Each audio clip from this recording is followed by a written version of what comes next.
বিএনপির ভারপ্রাপ্ত চেয়ারম্যান তারেক রহমান বলেছেন, অন্তর্বর্তী সরকারের একটি অংশ নানান অপকৌশলের আশ্রয় নিচ্ছে। বিভিন্ন ক্ষেত্রে অগ্রাধিকার নির্ধারণে বিচক্ষণতার পরিচয় দিচ্ছে কি না তা নিয়েও বড় প্রশ্ন রয়েছে।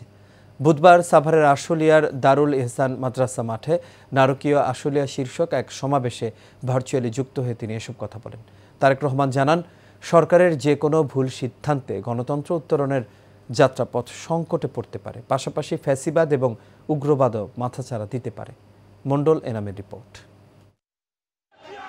সাভারের আশুলিয়ার দারুল ইহসান মাদ্রাসা মাঠে নারকীয় জুলাই শীর্ষক এক সমাবেশের আয়োজন করে ঢাকা জেলা বিএনপি। এ সময় ভার্চুয়ালি যুক্ত হন দলের ভারপ্রাপ্ত চেয়ারম্যান তারেক রহমান। রাষ্ট্র ক্ষমতায় ক্ষমতালোভী যে ফ্যাসিস্ট। এ সময় বিএনপির ভারপ্রাপ্ত চেয়ারম্যান বলেন, ফ্যাসিবাদী অপশক্তি রাষ্ট্র রাজনীতিতে পুনর্বাসিত হওয়ার জন্য ওত পেতে রয়েছে।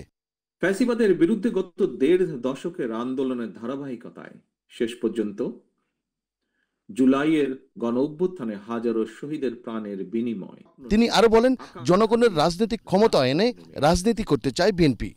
ফ্যাসিবাদ হটিয়ে রাষ্ট্র রাজনীতিতে জনগণের অধিকার প্রতিষ্ঠার আশায়, নিজেদের অধিকার প্রতিষ্ঠার আশায় আত্মত্যাগ করেছিলেন।